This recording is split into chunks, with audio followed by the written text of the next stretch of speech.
sakay, balagbag mo lang yan. Tapos iwanan mo, maglakad-lakad ka eh. Kaya pa mo maglalakas loob ngayon na basagin yung salamin yan, muna na. Nakasal sa ibabaw na yun, sir. Best practice nila. Ano yun, sir? Reject na po. Ito lang, nakakatuwa ka po. Ay, paano, sir? May kusina din kayo dyan, may liwa lang kayo dyan. Kung kayo sabay-sabay kumakain, may rest. Sabi ko ang isipin niya, kasi tabi ha, magkakita ng mga babae natin.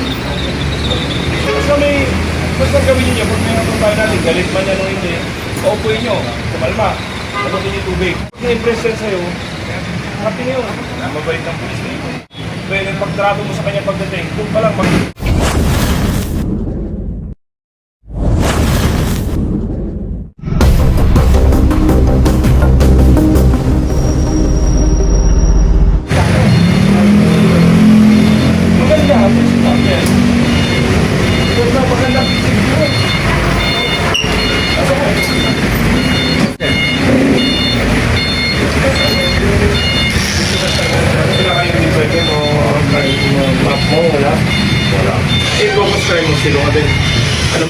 Chamba lang. Snatching sa sasakyan, sa panahon naglalakad, tutok kalawit o ano paano? Yung ano sir, yung mga estudyante na naglalakad sir. UST? Opo sir. Pero ang ginawa natin sir po kasi nito, meron na po tayo yung passport sir. Kaya medyo na-rest po yung mga estudyante. Yung sinasabi ko na pagka pasukan ng estudyante tsaka yung pauwi, may oras naman yan eh. Opo sir. Tapos kahit nagpalitan, may nakikita lang silang pulis na, di ba? O kaya buong balagbag mo nandun, di ba? Tapos naglalakad yung pulis, kung motor pa noon.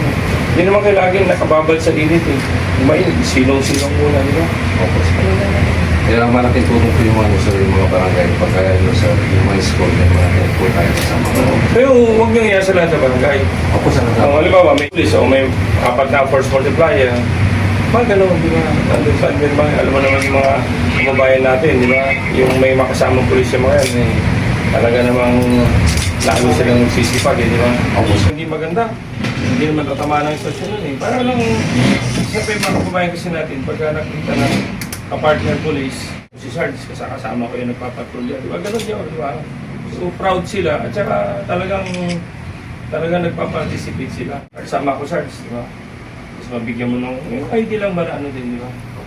Di ba? Para pagka nakikita kasi na makasama kami niya. Yung force multiply, wala problema sa ID. Hindi, ano naman yan, di ba? ID lang naman yun na force multiplier siya na ganitong PCP or station. Wala naman problema doon. Sige po, sir. Totoo yun. Sir, organize naman sila, sir. Yun nga ang naka-indicate naman sila. Oo, multiplier lang sila. Yun naman ang kagandahan sa mga kababayan natin ngayon na talagang sumasali na sila. Yung papapatrolya sa gabi, di ba? Gusto nila mga yan. Kasi iba dyan. Gusto lang, nakikita din na tumutulong sila. Pero hindi yan ibig sabihin na mga tambay ang mga yan. Hindi mga tambay. Talagang gustuin nila talagang tumulong. Diba? So yun na lang. Sila tumutulong, di gamitin na natin, di ba? Yun naman ang maganda ngayon sa Sir, itong PCP na ito, sir, ano ito, sir, solar powered ito, sir. Ang galing. Oo, sir. So ilang tao mo dito, Prias? Bali, Any one time, ilan ang duty mo? sa umaga po sir, bali 10, tapos sa gabi po 9. Pero bali ngayon sir, 9 na lang po sir. Kahit na isa lang ang tao dito. Alam nyo, yung mga kwentuhan nung araw na makapasukin yung PCP, wala nang ganun. At least may maiwan na dalawa dito, isang desk at saka isang kabady niya. Okay na yun, lumabas na lahat sa gabi. Di ba nung araw nag-uumpok-umpukan kasi nga pinapasok yung mga detachment. So at least may dalawa dito, di ba, may makasama yung desk. Tapos naglalakad yung mga palit-palitan. So kung yun ang problema mo, yung sa snatching, doon itutok yung focus ng trabaho. Kung wala ka namang shooting incident, diba, kung snatching, theft yan, di ba? So, hindi yun ang tutukan mo sa mapababa mo ng mapababa. At napiprevent mo. Diba, kung hindi naman talagang may iwasan na may nangyari na, at least mahuli. Maramdaman nila na hindi tayo pwede sa Manila, di ba? Talagang tutuluyan tayo. Basta dito, hindi sila pwede. Yun ang maramdaman nila, hindi tayo pwede sa Manila. Nag-challenge kasi sila dito, sir, kaya talaga dapat hindi sila. Sisi kasi. Yung mga tao na titignan lang yung nila. Abantayan nyo din yung mga ginagawa nila. Kaya kung wala, Tapos tingnan nyo, yung napapakain mo naman yan na kahit pa paano yung mga tao. Opo sir na. Wala, yung pa rin naman eh, mga alsada, kunin yung suporta ng komunidad, yan ba naman eh. Hindi na uso kasi ngayon yung dahil dati na utos lang tayo ng utos ngayon, hindi. Tayo na mismo. Pag nakikita naman ng mga tao, mahiya nga yan sa'yo eh. Siya nga nangangalsada, kahit may dali mga bata mga namin. Kaya nga patrolman eh. Hindi na, hindi, parang patrolya ka. Mobile man, food patrol, mobile, bisikleta, patrol pa rin. Kahit na konti lang tayo, at least, nakikita natin nagtatrabaho yung lahat. Hindi yung marami nga tayo, kalati na nagtatrabaho. Eh, mas maganda yung konti na lang. At least, nagtatrabaho talaga. Pangunahan ko eh. Ngayon naman, mga community. Eh, palagay ko naman, kaya nyo pang mga masana. Tapos ulit nyo yung mga number ng mga barangay captain. Dalawin nyo. Kung kaya nyo once a week, ilang barangay mo? 22 sir. 22. Eh, yung barangay naman dito, bawat isang kalsada sa barangay, di ba? Opo sir. Hindi. Palagay ko naman, once every 15 days, napupuntahan mo yung barangay captain.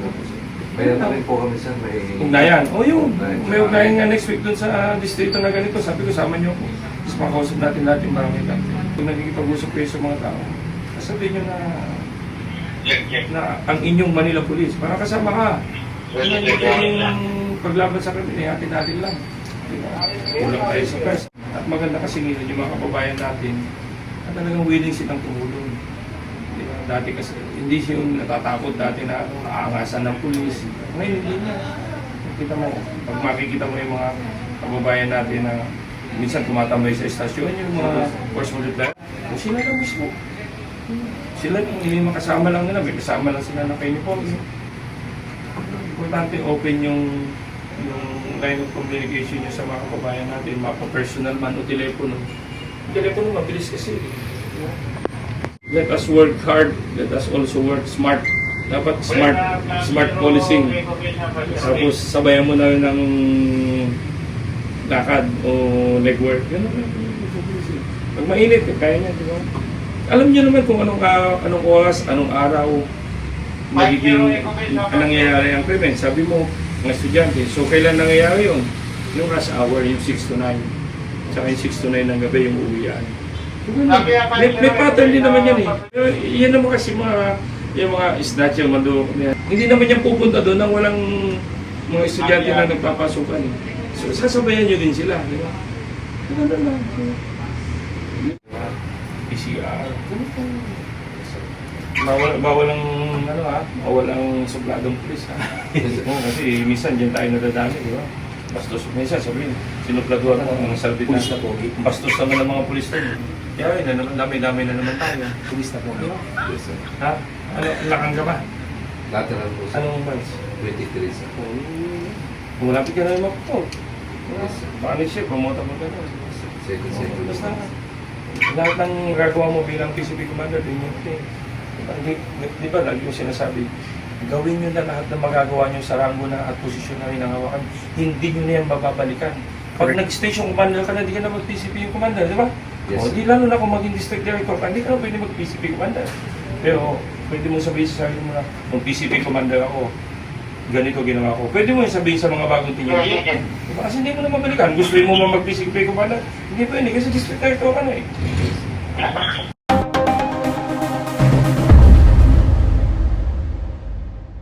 Dito, kumandok ka, di ba?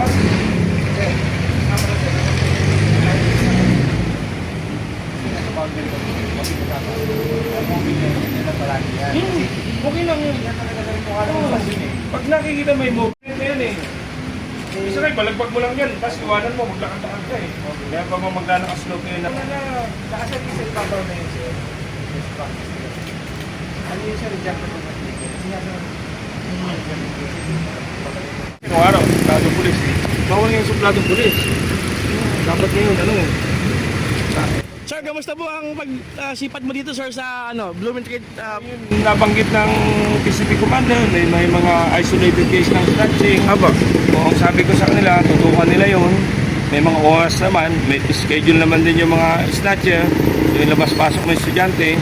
So, Yun, kung yun lang ang 8 po, kasama sa 8 focus area nila, o di yun ang tutukan nila. O may oras. Importante, hindi organisado, o mas maganda na walang mangyaring krimen dahil yun ang mas katanggap-tanggap sa ating mga kababayan at yun ang programa ng ating SILG, ng ating CPNP, ng RD at ng ating Mayor. Yung preventive performance, not responsive or not reactive. Doon tayo sa prevention aspect.